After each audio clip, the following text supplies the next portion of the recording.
Hello guys, আজকে আমি আপনাদের সঙ্গে ড্রাগনের পরোটার রেসিপি দেখাবো।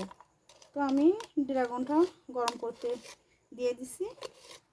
পরিমাণ মতো আমি লবণ অ্যাড করব। তারপরে আমি ঢাকনা দিয়ে ঢেকে পানিটা গরম করে নেব। ড্রাগনের পানিটা গরম করে নিয়ে আসছি। একের পর এক অ্যাড করব আমি ময়দাটা।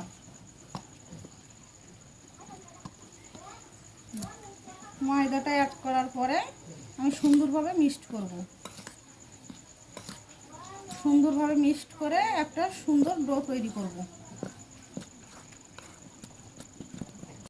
দেখেন আমার ডোটা কি সুন্দর একটা কালার আসছে।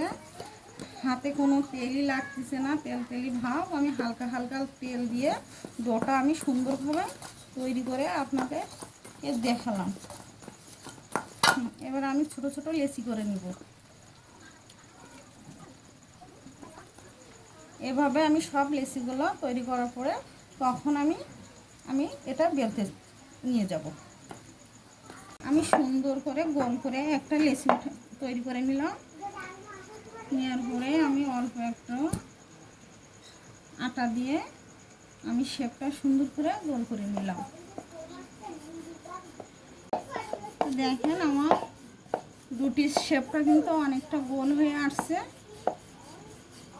তো আমি এভাবে কানাটা কেটে একটা সুন্দর একটা রাউন্ড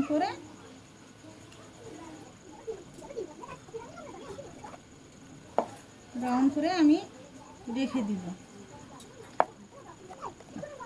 এটা আমার হয়ে গেল, আমি রেখে দিলাম। হ্যাঁ, আমি ভাজার জন্য আমি কড়াইতে রুটিটা দিয়ে দিলাম।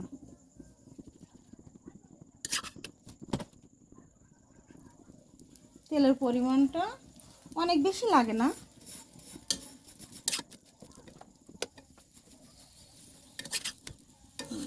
আস্তে আস্তে দেখছেন কালারটা কি সুন্দর চলে আসতেছে। আস্তে আস্তে কালারটা চলে আসতেছে।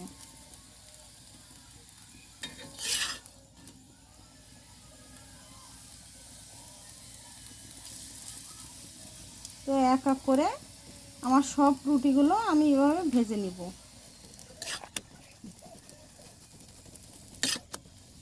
তো আমি উঠাই রাখলাম, এটা শেষ। হ্যালো গাইস, ঝটপট তৈরি হয়ে গেল ড্রাগনের পরোটা। আপনারা চাইলে বাসায় ট্রাই করে বাচ্চাদের খেতে দিতে পারেন। এটা বাচ্চাদের অনেক পছন্দের একটা খাবার। তো গাইস, ভালো লাগলে শেয়ার কমেন্ট করবেন, পাশে থাকবেন।